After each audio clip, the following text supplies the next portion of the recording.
Good morning. It is 10 o'clock, 10:30, and I'd like to call to order the meeting of the Building and Operating Committee of Thursday, October 24. Before we begin, please note the meeting is being recorded. Welcome to everyone joining here in person as well as those who are listening in on the phone. If you would like to provide public comment at today's meeting, and if you have not already done so, please let Thomas in the back of the room or Justine on the call-in line know what items you would like to speak on today. Madam Secretary, please begin by calling the roll. You think I have this? Thank you. Starting with Director Conroy. Zapson. Giudice. Here. Maston. Here. Parr. Present. Rabbit. Here. Terrio. I'm hanging on. Vice Chair Rodoni. Here. Chair Barberina. Here. And President Cochran. Here. You have a quorum. You are also a committee of the whole. In the room, we also have Directors Grosboll, Hill, Moulton Peters, and Deere is not here. Okay. All right. Thank you, Amaranth. Please follow along, everyone, by referring to the page numbers located on the bottom right-hand corner of your meeting packet. And we will begin today with agenda item number 3, which is to approve actions relative to award of contract number 2024F010 San Francisco Ferry Terminal West and East Berth Ramp Rehabilitation to Manson Construction Company. The staff report begins on page 3, and John Ellerby is here to present the report. John, go right ahead. Thank you. Good morning, Madam Chair, members of the committee. The item before you this morning recommends that the Board of Directors approve the following actions relative to contract number 2024F010 San Francisco Ferry Terminal West and East Berth Ramp Rehabilitation as follows. Approve award of the contract to Manson Construction Company, Seattle, Washington, in the amount of $7,915,000. Establish a construction contingency for the contract in the amount of $791,500, equal to 10% of the contract award amount, and authorize an increase in the amount of $4,134,282 in the fiscal year 24-25 Ferry Division capital budget for project 2443, San Francisco Ferry Terminal West and East Berth Ramp Rehabilitation, to be funded with district reserves for a revised total project budget, $10,402,284.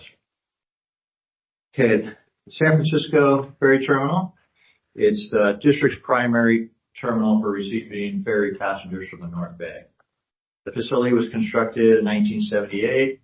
In general, it has 2 berths, 2 ramps, east outer berth and a west inner berth. The ramps consist of a steel structure that's hinged on the ferry terminal concrete side, and it has hydraulic cylinders on the outboard side, which raise and lower the ramp to land on the ferry vessels when they come in.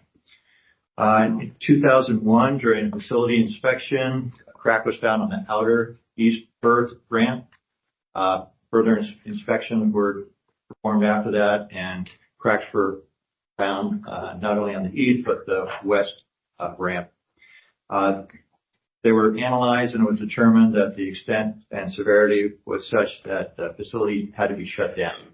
So both berths were temporarily shut down in 2021.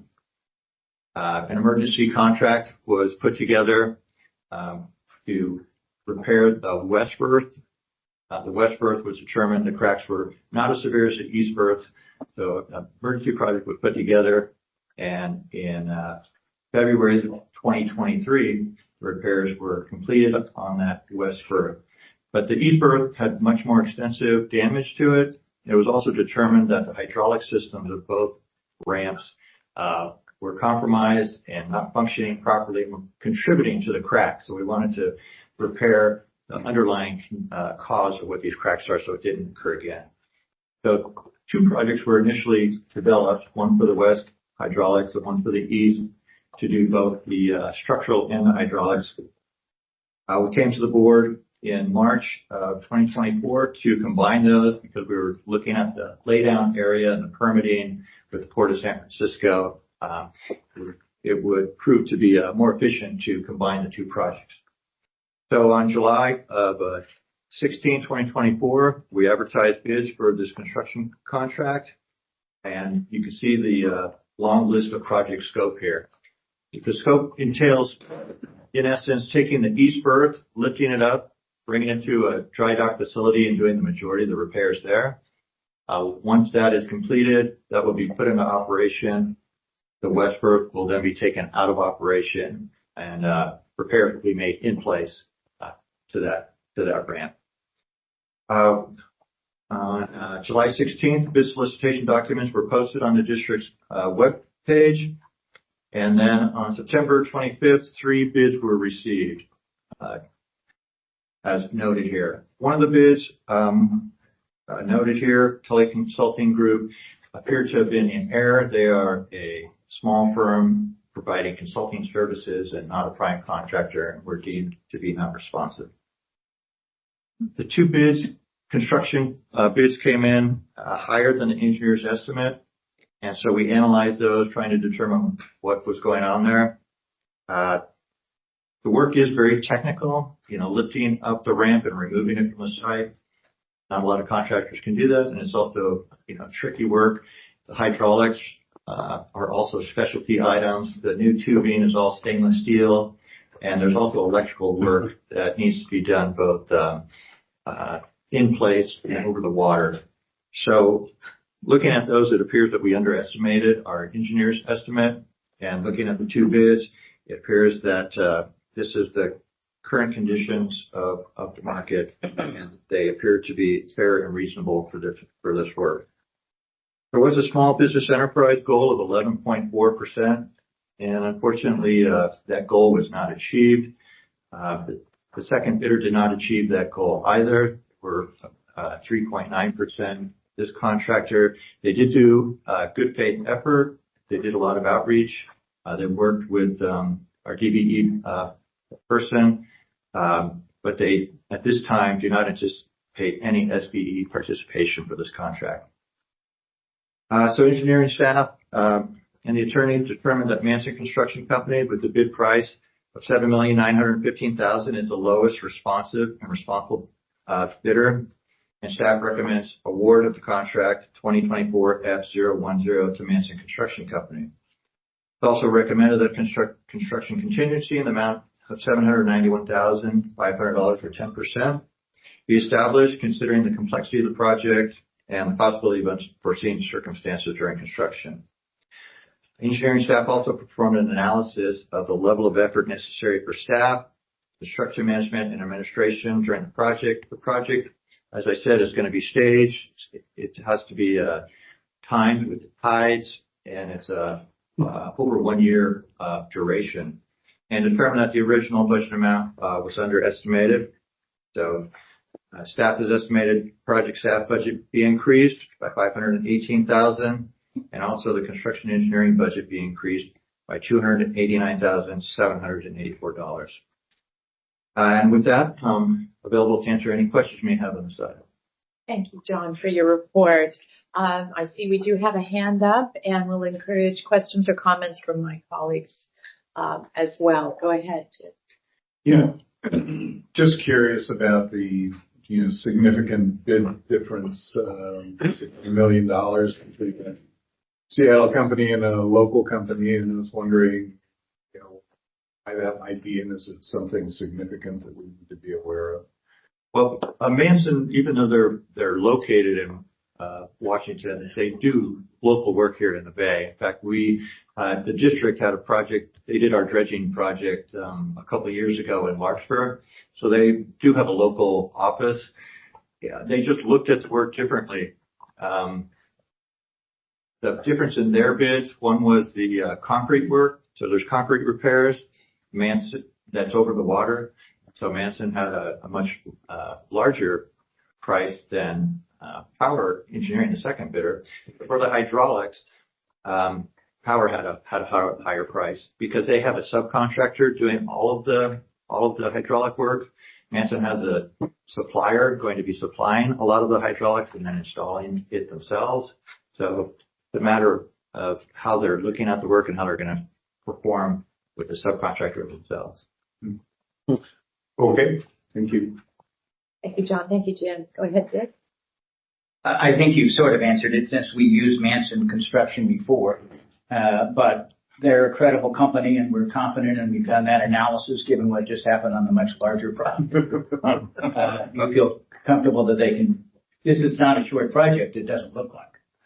Correct. We are comfortable with them, and also our design consultants and our hydraulic sub-consultant to our design consultant have also worked with Manson before, and we're confident that they do quality work. They did a very good job on dredging. I know it's a different type of project. It's not a dredging project, but for for instance, for lifting out the East Firth, putting it on a barge and transporting it to a dry dock, they're more than capable of doing that, and that's a large portion of the project, because then the work will be done in a shop, and both contractors have the same shop to do the shop work.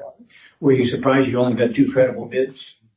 You know, it's specialty work. I was hoping to have 3. I thought maybe Dutra or CS Marine would give us a bid, but neither of them submitted. Dutra did look at it, but they did not propose. Thank you.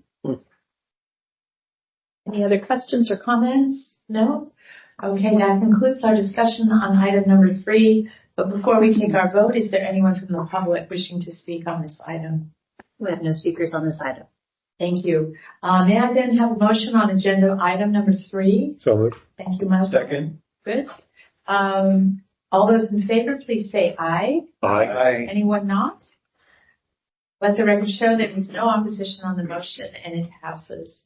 We'll now move on to item number 4, which is to approve actions relative to professional services agreement number 2021D 049, San Francisco Ferry Terminal Inner and Outer Berths Damage Assessment with Moffett and Nichol. Staff report begins on page 9 of your packet, and John will also present on this report. Go ahead, John. Thank you.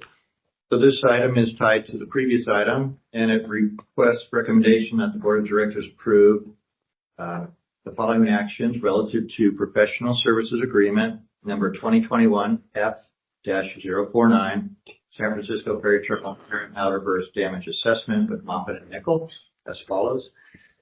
Contingent upon award of the construction contract 2024 F-010, authorized award of the Fifth Amendment to PSA 2021 F-049 in an amount not to exceed $433,440 for engineering support services during construction of the San Francisco Ferry Terminal West and East Berth ramp rehabilitation, and establish a 10% contingency for the Fifth Amendment to the PSA in the amount of $43,344.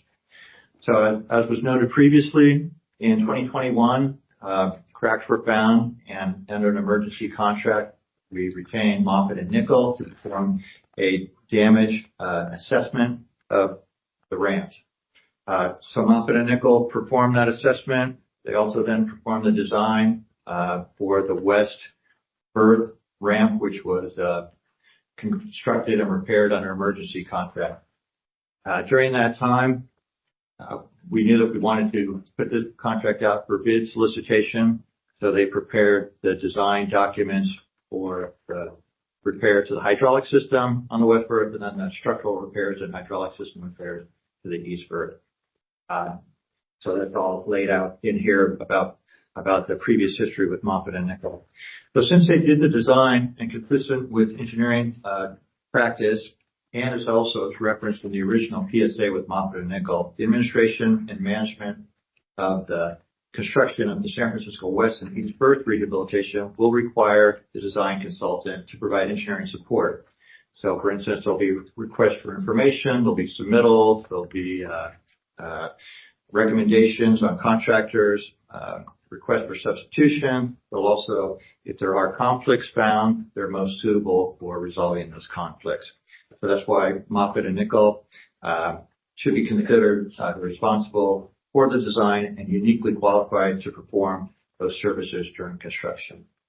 So engineering staff requested a proposal and negotiated with Moffitt and Nichol a not to exceed price of $443,440 for the engineering support services during the construction period. We reviewed the price and the scope of work, compared it to historic pricing plus other consultant pricing, and found it to be consistent.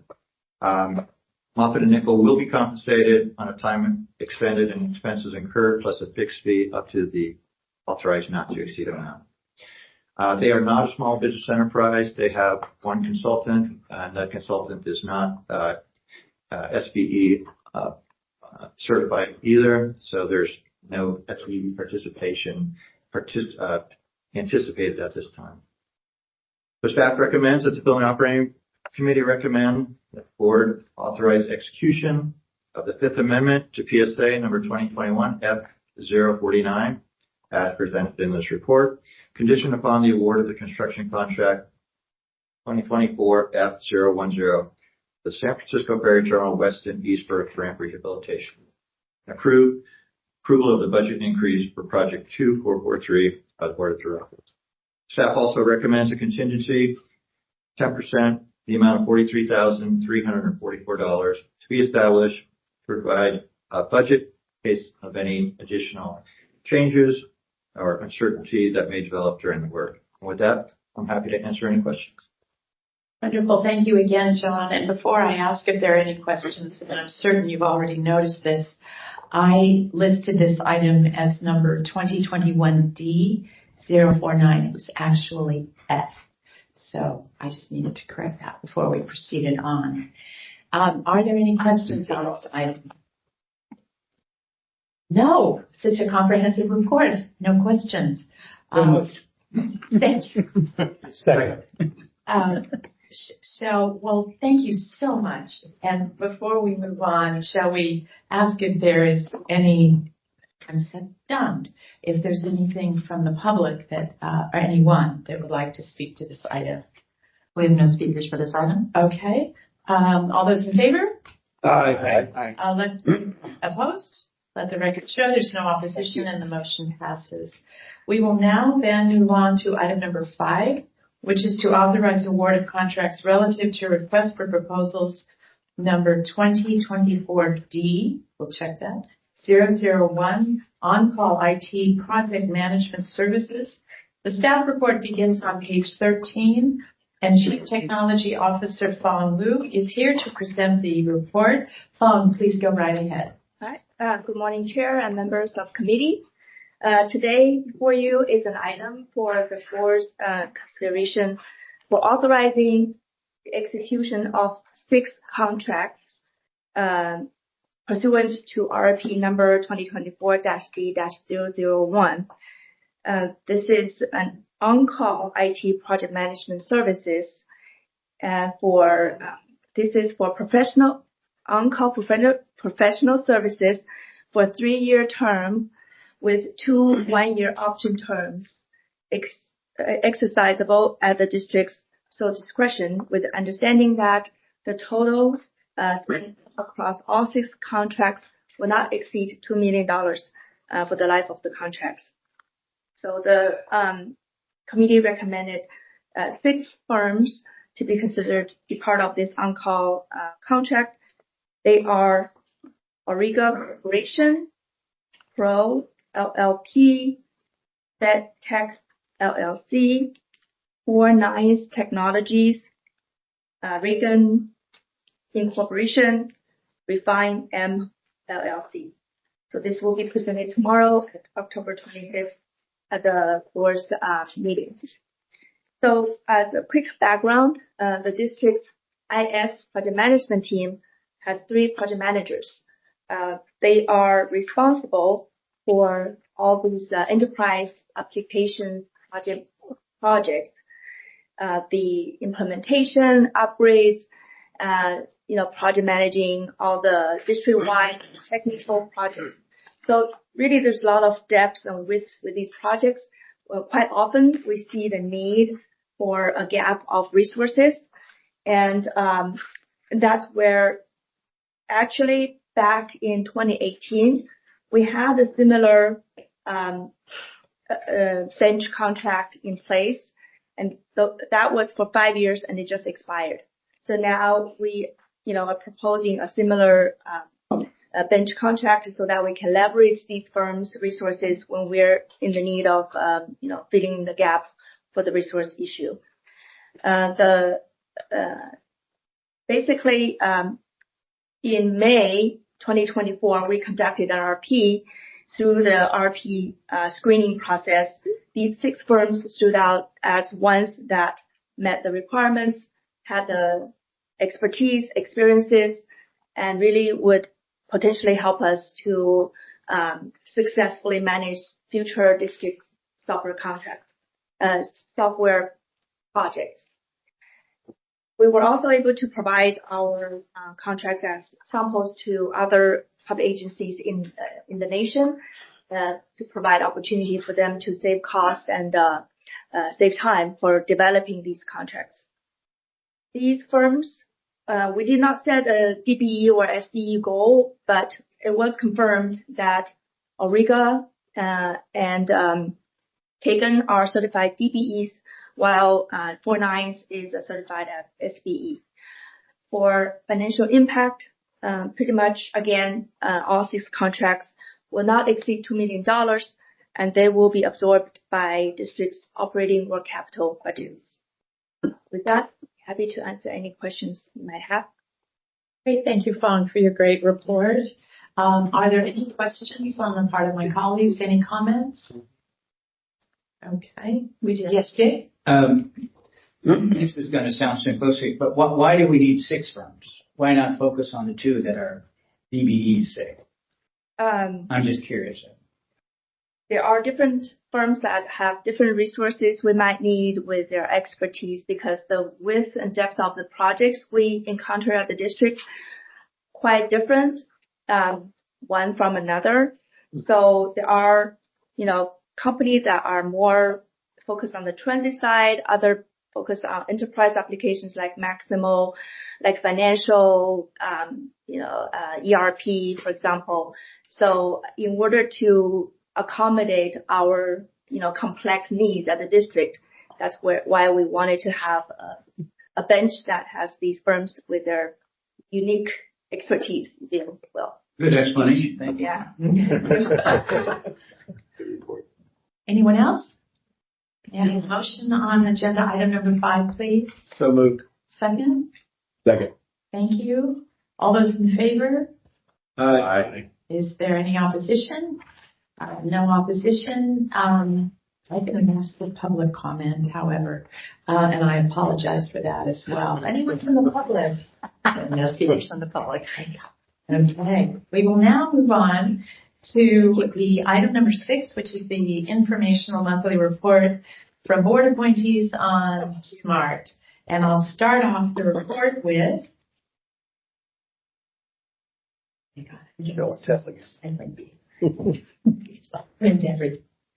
So I will kick it off, but I'm going to obviously rely on my colleagues Barbara and David to help out. SMART ridership for August of note, 27% higher than August of 2023. The weekly day of ridership, however, is also up 33% over 2023. In our GM's report, of which I have printed 2, I knew that there would be the need for 2, as opposed to having forgotten that I'd already done the first one. And you're welcome to take a look at those.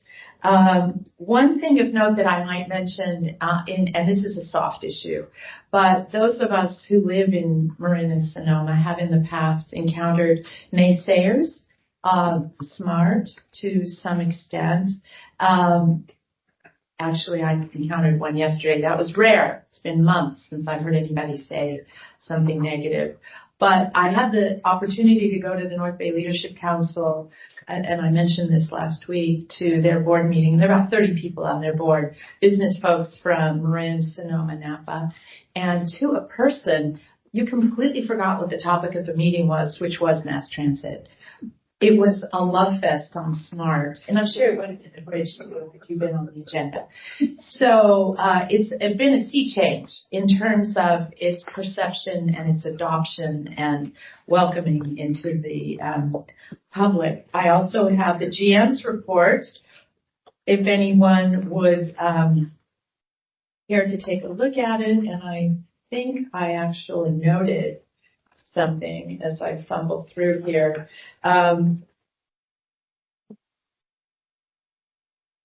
More frequent riders. 72% of the riders are riding more frequently than they did in 2018.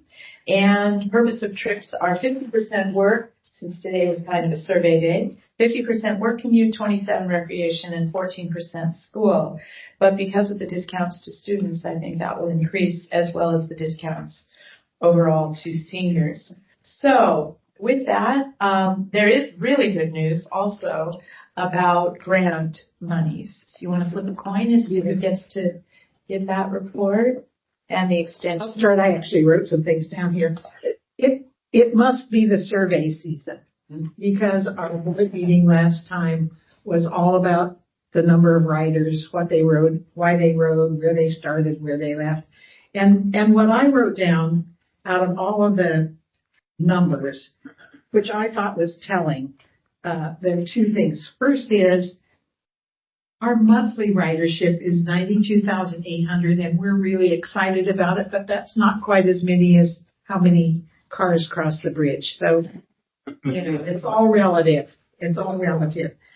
The second thing I noticed as they went through was that we had 32% of the riders, their income was less than $60,000 a year, which I thought was significant. They did it kind of in the area of the free ridership. We have seniors and youth are riding for free for a while. And in addition to that, 32% with less than $60,000 income was 33% of our riders don't have a car, which I thought was really an interesting statistic. I know Bert doesn't want to have a car, but the rest of us pretty much rely on our cars. So I thought that was interesting. And Mike.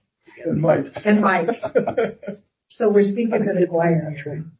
And anyway, I just thought that was really interesting. There's a great set of slides, just like the slides we got today on the website, if you want to take a look at them.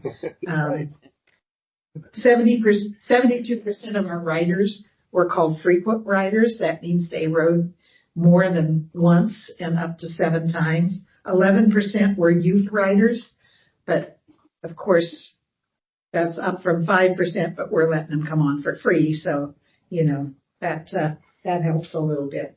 And I know that, was it you, Gerald, that are doing free fares on your buses? Yeah, right now we are. You are? And of note, sorry, if you go to the Katati Smart Station during school hours, you will see literally 50, 60, 70 kids get off of that train. Okay. And they're just walking less than a half a mile, or now can take that bike share program, less than a half a mile to go to Credo High School, which is what they're doing. So, right, and we do have a really robust bike share program that goes with all of this also. Anyway, thank you for the time that you've spent. I know NAPA's thinking about low and reduced and no fares, and I know you spent some time with them, so thank you. I'll let David finish. I think yesterday was a great day for SMART because in the morning, Stephanie left, but MTC did pass including SMART to Healdsburg in Plan Bay area, which allows them to then be eligible for funding. So that happened in the morning, and in the afternoon, the state, through their Transit and Intercity Rail Capital Program, PERSIP, awarded SMART $81 million. And so now we have paid completely for to get to Healdsburg. It's done. Wow. And there's another 62 million. The way they say it is it gets to the Healdsburg station. The depot.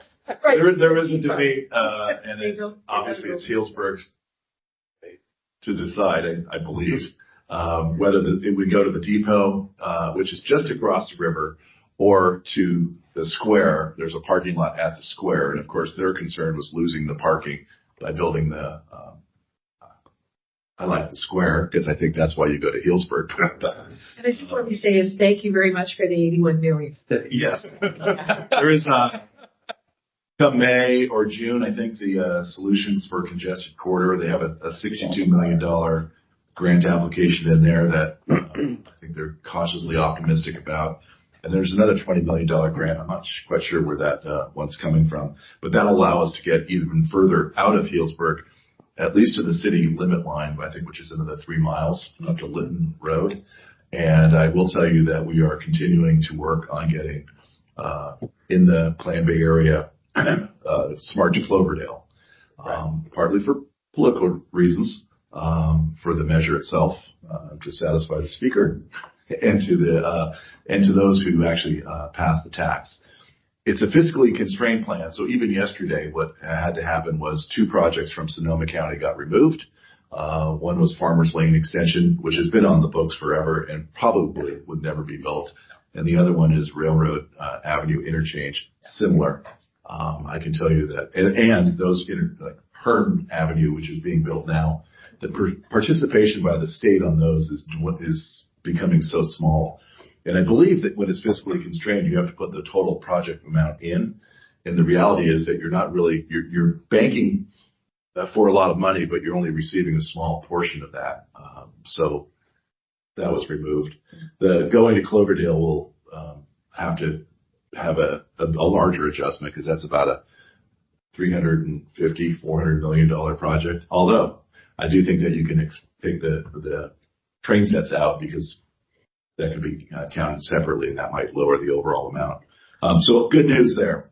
So really happy that we're making that progress going forward. So all told, it's 5.5 miles Windsor to Healdsburg Depot, and another 3.3 miles from the depot to Lytton Road, and then of course it's another chunk up to Cloverdale, but that'll come. Also, should mention. Senator McGuire has been great to work with on the freight side of things. It has kind of kept our freight system afloat with some contributions from the state, which were as promised when the Great Redwood Trail piece all came into play. The 3 customers that we have are all in my district. 3, I thought it was going like that. So I appreciate that. But it's 568 rail cars a year for off the road. And as you all know, one rail car can be, I don't know, 3, 4, 5 semi trucks. So it's significant. So look forward to that. So that's it for me. Thank you. And I thought you were going to mention 904. Oh yeah, and Dodd's bill 904 also passed, and the governor signed, which allows SMART to go out for a citizens initiative. We were prohibited, or there was a legal question prior because it wasn't explicitly in the establishing statute or whatever. So now we're in a much better place. And I will also say that within all the conversation that we had Monday, in the background still is this idea that if we do choose to tax ourselves in the North County, that maybe part of that then would take over the tax that SMART's. I don't think SMART's there yet, but there's at least a backup plan that we could use a tax from that measure to fulfill SMART's financial hole if we can't pass the extension in and of itself. Do those rail cars provide revenue for SMART? When you get them. I didn't. Sorry. I'll ask it privately. Our freight system. Feel free to expound on the only way we make money on freight is storing other people's cars that no one wants. Right now, we're storing all the Caltrain old cars that be for the electrification, but you don't get as much money to store those. It's like $6 a day per car. Money. And the reality is, it goes back to when they changed the fuel formula, it's the propane and I think it's just propane. I'm not sure what else is in those tank cars, but they pay a premium. But that also gets the public upset seeing a bunch of The tank neighbor cars. is a little nervous about putting tankers there. Although Napa has a whole string of tankers and they're quite lucrative. I mean, it's a lot of money to store the tankers You just have to get by the neighborhoods. And, not to be politically incorrect in my own county, but Shelbyville is probably a better spot to store that type of tanker than if you drive on 580 in the East Bay, you'll see tanker cars right next to high-rise apartment buildings. So Shelbyville has a cemetery, so. What? Goodness. Thank you. But yes, Michael. Just for the record, our household did do without a car for a few years, but I've had a pickup truck for 6 years now. However, in those 6 years total, we've put less than 12,000 miles on it. That's both of us together. So hardly ever. Congratulations. You know, I don't think there's a real distinction between a car and a truck. That's a girl talking, but, you know, I think if you use gas. My wife will tell you different. I know. Okay, Tim next, but before, that's a nice segue into something that from my notes I had forgotten.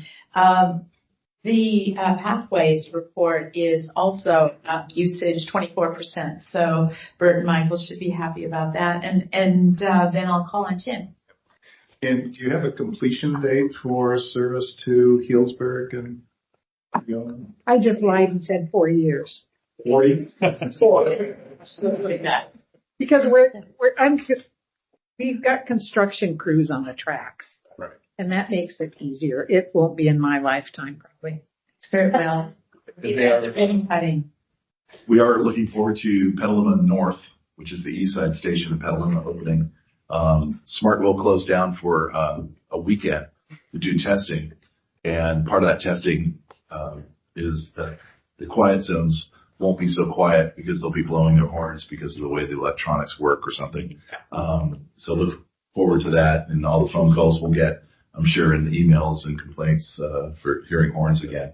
But it'll be nice to get that station up and running as well. That includes the parking lot that we went ahead and allocated some dollars for to provide that convenience there. Yeah, sounds for. So I think to end the item number 6 on SMART, the good news is the next generation doesn't want vehicles either. So what we heard today in both reports on the bridge and the wonderful census information and SMART is that we're providing it for them and they're using it.